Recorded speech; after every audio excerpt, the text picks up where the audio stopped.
A'udzubillahi min syururi anfusina wa min sayyiati a'malina may yahdihillahu fala mudhillalah wa may yudhlilhu fala hadiyalah.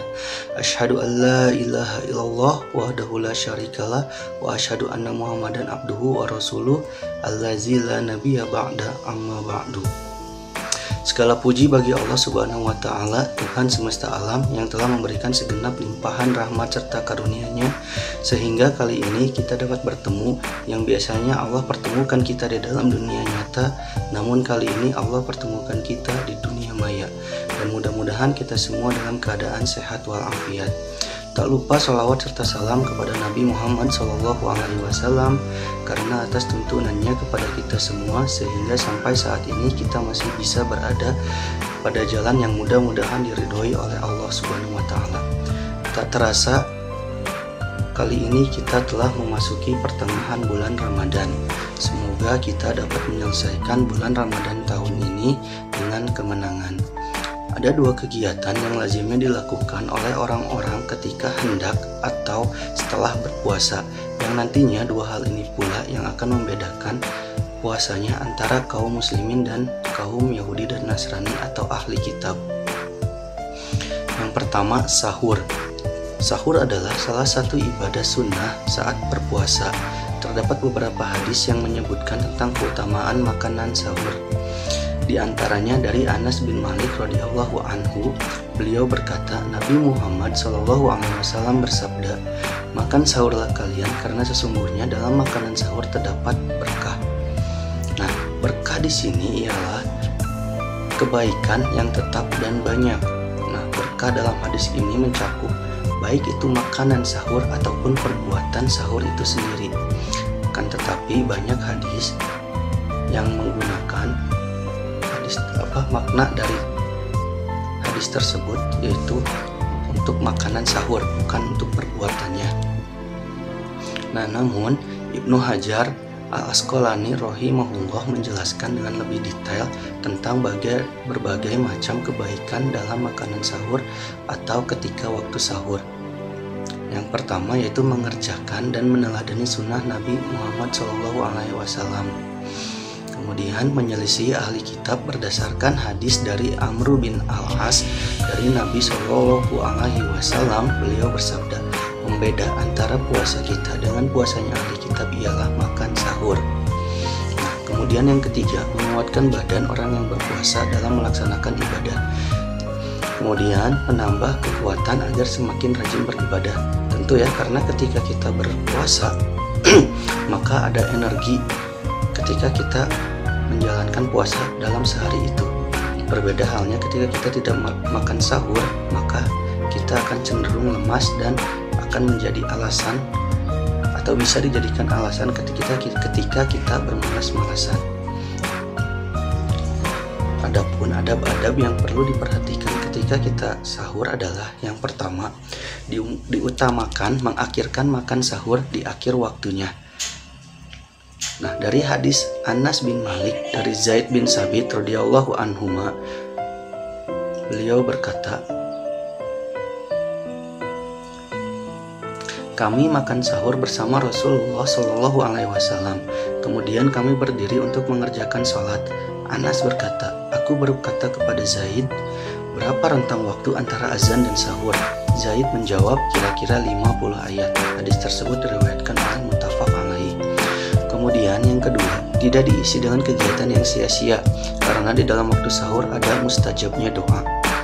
Untuk itu kita tidak dianjurkan untuk mengisi waktu sahur dengan bergosip, bergibah atau melihat tayangan-tayangan yang tidak seharusnya atau tidak sepantasnya. Lebih baik pada waktu sahur kita diisi dengan doa atau meminta ampun kepada Allah Subhanahu wa Ta'ala, karena di dalam waktu sahur tersebut terdapat mustajabnya doa. Kemudian yang ketiga, bersahurlah walaupun hanya dengan seteguk air.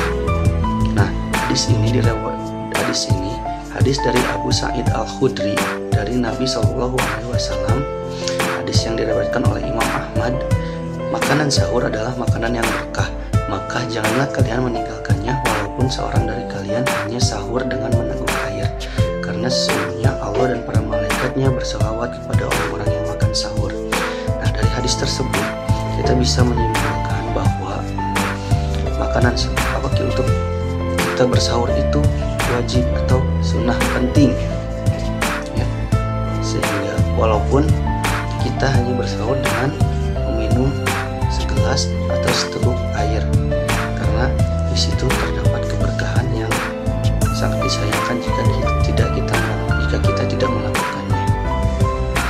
Kemudian perbuatan yang kedua yang membedakan antara puasa kaum muslimin dengan kaum Yahudi dan Nasrani atau ahli kitab, yaitu yang pertama menyegerakan berbuka. Nah, ini berbanding terbalik ketika sahur. Ketika sahur kita dianjurkan untuk mengakhirkannya, namun ketika berbuka puasa atau waktu berbuka tersebut tiba, maka kita diharuskan untuk menyegerakannya. Seperti hadis yang diriwayatkan oleh muttafaqun alaih, senantiasa manusia berada dalam kebaikan selama mereka menyegerakan buka puasa. Ya. Ini berbeda dengan perbuatan kaum Yahudi dan Nasrani karena mereka akan mengakhirkan puasa. Ada juga hadis yang mengatakan bahwa kaum Yahudi dan Nasrani akan berbuka ketika sudah munculnya bintang-bintang. Seperti itu. Kemudian yang kedua, berbuka dengan yang manis. Karena setelah berpuasa, tubuh kita memerlukan energi, dan energi yang paling cepat dapat diserap oleh tubuh yaitu glukosa. Oleh karena itu kita dianjurkan berbuka dengan yang manis. Seperti hadis yang diriwayatkan oleh Abu Daud dan Ahmad, Rasulullah SAW biasanya berbuka dengan rotab. Rotab ini bermutu basah sebelum menunaikan sholat.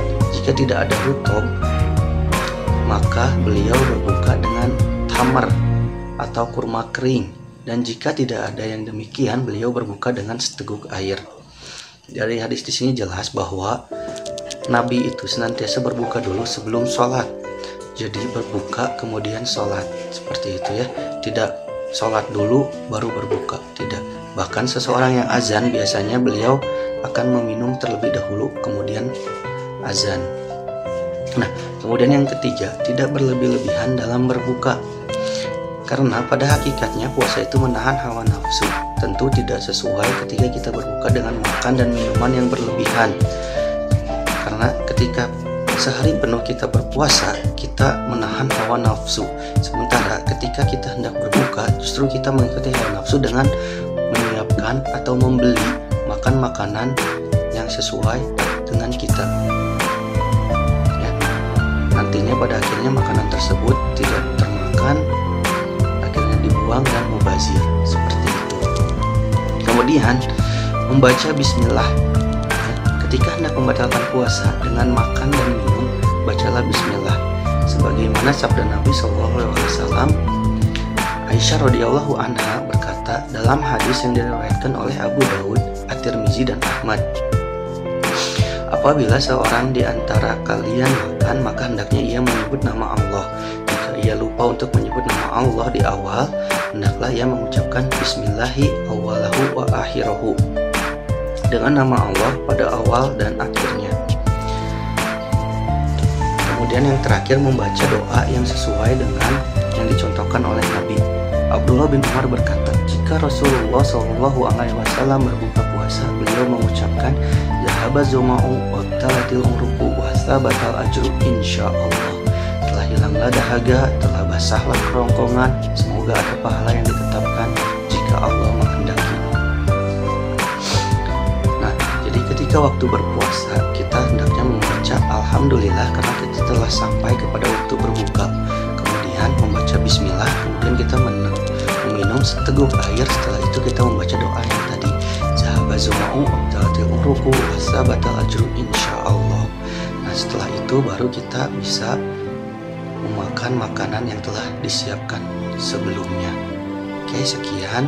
Mudah-mudahan ada manfaatnya. Mohon maaf apabila ada kesalahan. Assalamualaikum.